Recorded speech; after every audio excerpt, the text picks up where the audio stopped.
Selamat datang di pameran kami. Halo, di sini kami akan memberikan tips yang dapat diberikan kepada masyarakat luas jika berhadapan dengan siswa yang memiliki karakteristik berikut.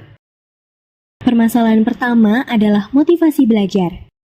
Pernahkah kamu bertemu dengan peserta didik yang pasif dalam pembelajaran? Hal tersebut dimungkinkan karena gaya atau karakteristik setiap peserta didik di dalam kelas berbeda-beda. Dan mereka tidak terfasilitasi dalam aktivitas atau kegiatan belajar mengajar tersebut. Tips untuk mengatasi masalah dalam motivasi belajar adalah dengan merancang modul ajar yang kegiatan dan asesmennya disesuaikan dengan kebutuhan dan karakteristik peserta didik. Seperti menampilkan atau menyajikan materi berdasarkan gaya belajar peserta didik. Seperti menurut Deporter dan kawan-kawan, masing-masing peserta didik cenderung mempunyai gaya belajar yang berbeda-beda dan hal tersebut berguna untuk pembelajaran, pemrosesan, dan juga komunikasi. Solusi berikutnya untuk mengatasi masalah dalam motivasi belajar adalah dengan memberikan reward atau penghargaan. Bisa berupa hadiah atau nilai sebagai bentuk motivasi ekstrinsik, yang diharapkan bisa menimbulkan motivasi intrinsik pada peserta didik supaya lebih semangat dalam mengikuti pembelajaran. Dalam hierarki kebutuhan Maslow, penghargaan ini adalah salah satu bentuk kebutuhan motivasi setelah kebutuhan-kebutuhan dasar terpenuhi.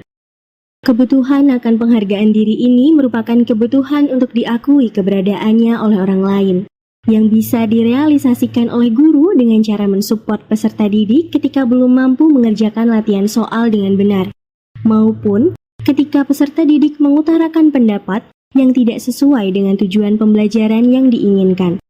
Dari sini, pengakuan akan keberadaan peserta didik wajib direalisasikan. Karena semakin tinggi pengakuan, semakin tinggi pula kebutuhan untuk menunjukkan potensi, prestasi yang dimilikinya. Permasalahan dalam pembagian kelompok. Terdapat kelompok yang pasif dalam diskusi kelas dikarenakan pembentukan kelompok oleh guru dilakukan dengan menghitung nomor secara acak dan tidak memperhatikan kemampuan peserta didik. Dari permasalahan pembagian kelompok tersebut, dapat dilakukan pembentukan kelompok dengan didasarkan pada hasil belajar atau asesmen yang dikerjakan oleh peserta didik, baik formatif maupun sumatif. Selain itu, juga didasarkan pada pretest pada materi yang akan dipelajari, yaitu bentuk molekul. Tips untuk mengatasi permasalahan pembentukan kelompok didasari pada 3 hal. Yang pertama adalah teori ekologi Bronfenbrenner. Teori ini menjelaskan bahwa keterlibatan remaja dengan teman sebayanya menjadi sumber dukungan emosional yang penting sepanjang transisi masa remaja. Yang kedua adalah didasari oleh strategi pembelajaran DAP, di mana belajar disesuaikan dengan tingkat kebutuhan perkembangan anak dan tidak memaksakan sistem yang dikembangkan oleh guru. Yang ketiga adalah strategi pembelajaran TARL, di mana dalam pembelajaran, guru perlu memperhatikan persamaan level kemampuan berdasarkan evaluasi, sehingga siswa dapat dikelompokkan berdasarkan tingkat pembelajaran.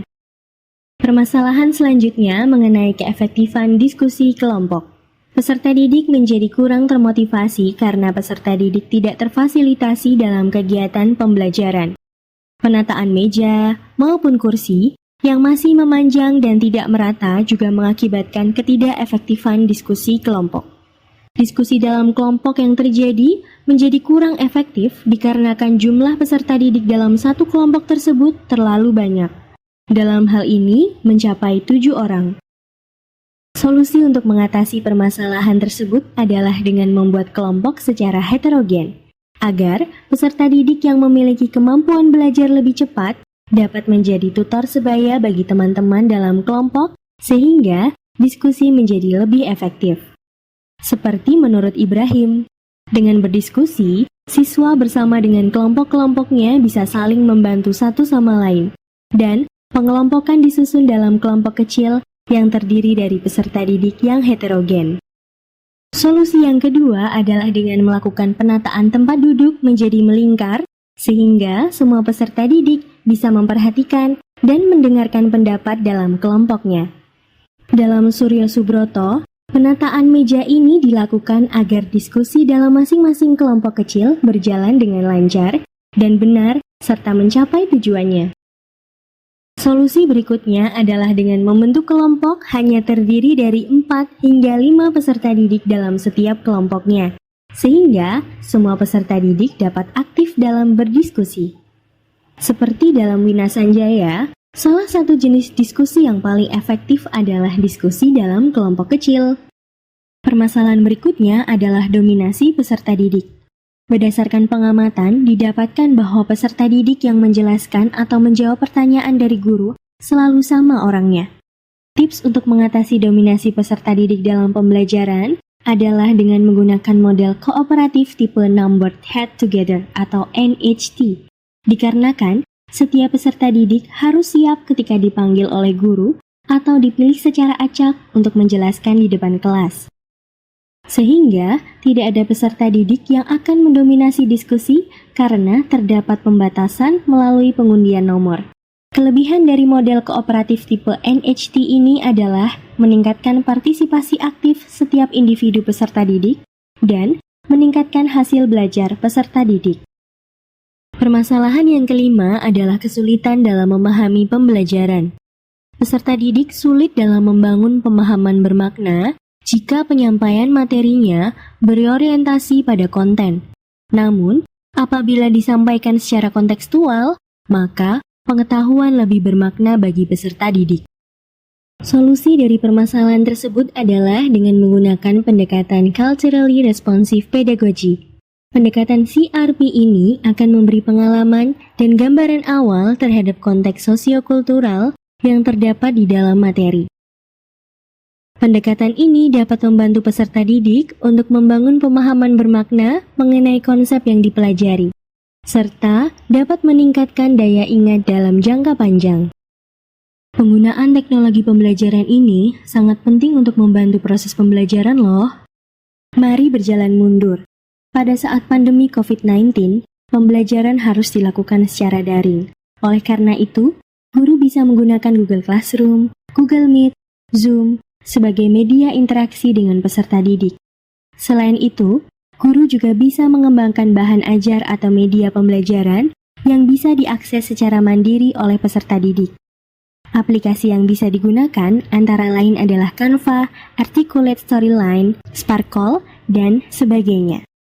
Permasalahan selanjutnya dalam penggunaan teknologi pembelajaran adalah sulit bagi guru untuk menggambarkan fenomena atau suatu model yang abstrak, seperti model atom, bentuk molekul, dan lain sebagainya. Tips dari permasalahan ini adalah guru bisa menggunakan media seperti PowerPoint, Articulate Storyline, Canva untuk membuat animasi dari suatu fenomena.